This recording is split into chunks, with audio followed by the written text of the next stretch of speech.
सबको जय मसीह की। मैं जसपाल एक बार से फिर आप लोगों के सामने मॉर्निंग डिवोशन लेकर उपस्थित हुआ हूँ। आज का मेरा टॉपिक है सुनना और मानना। यीशु मसीह के सुनने और मानने के बारे में मैं आज बात करना चाहता हूँ। लुका की किताब अध्याय 11 वचन 28 में लिखा है, उसने कहा, हाँ धन्य है वे जो परमेश्वर का वचन सुनते और मानते हैं। तो इस कहानी को हम सब लोग जानते हैं कि एक स्त्री आती है और यीशु मसीह को कि वो अपनी माँ के गर्भ से पैदा हुआ है उसकी तारीफ़ करती है।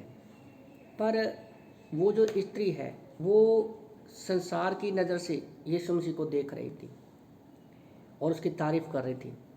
पर यीशु मसीह ने कहा हाँ, उसने ये नहीं कहा कि नहीं, उसने कहा हाँ, पर उससे भी धन्य क्या है, जो धन्य क्या कौन लोग हैं जो परमेश्वर का वचन सुनते और मानते हैं। एक जगह पर यीशु मसीह ने और कहा, लुका की किताब अध्याय 8 वचन 21 में, जब उसने उत्तर दिया कि मेरी माता और मेरे भाई ये ही हैं जो परमेश्वर का वचन सुनते और मानते हैं। तो यहाँ चेलों के पास जब यीशु मसीह प्रचार कर रहा होता है तो चेले आकर कहते हैं कि तुम्हारी माँ और तुम्हारे भाई तुमसे मिलने के लिए आए हैं। तो यहाँ पर यीशु मसीह उनको नकारते नहीं हैं, पर फिर भी वो कहते हैं कि मेरे असली माँ बाप और भाई बहन वही है जो परमेश्वर के वचन को मानते हैं। तो मतलब जब हम यीशु मसीह पर विश्वास करते हैं, हम एक आत्मिक सदस्य हैं जो इस संसार के नहीं हैं। तो हमारे सबसे पहले मसीही भाई बहन कौन है? जो आत्मिकता में है। धरती पर सगे संबंधी हमारे हैं, पर अगर वो आत्मिकता में नहीं है तो उनसे पहले हमारे वो विश्वासी भाई बहन है जो परमेश्वर के वचन को सुनते और मानते हो। मैं सोच रहा था कि ये सारी बातें परमेश्वर यीशु मसीह कैसे कह सकते हैं। तो यहाँ पर यीशु मसीह की सबसे बड़ी हमें अधीनता दिखती है अपने पिता परमेश्वर के प्रति। तो हो सकता है कि आज हम परमेश्वर के वचन का प्रचार करते हैं, सब कुछ करते हैं, पर अगर हम अपने जीवन में संसार के माता पिता को ज़्यादा प्रेफरेंस देते हैं। मैं ये नहीं बोल रहा हूँ कि अपने माता पिता को छोड़ो, अपने माँ बाप भाई बहन पति पत्नी को छोड़ो, मैं वो बात नहीं कर रहा हूँ। पर मैं सोच आपके मन में डालना चाहता हूँ कि यीशु मसीह भले धरती पर थे, वो पूरी रीति से परमेश्वर थे और पूरी रीति से वो इंसान थे, पर उन्होंने अपने जीवन में सबसे पहला स्थान किसको दिया हुआ था? अपने पिता परमेश्वर को दिया हुआ था।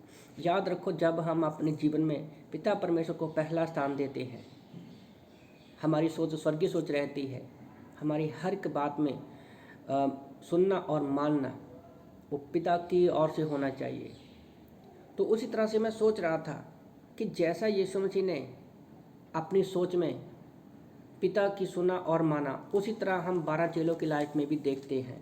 हम लोग प्रेरितों के काम अध्याय 4 में और वचन 19 में जब उनको पतरस और यूहन्ना को महासभा के सामने पेश किया जाता है और उनको रोका जाता है कि तुम प्रचार मत करना, तो पतरस बड़ी अच्छी बात कहता है।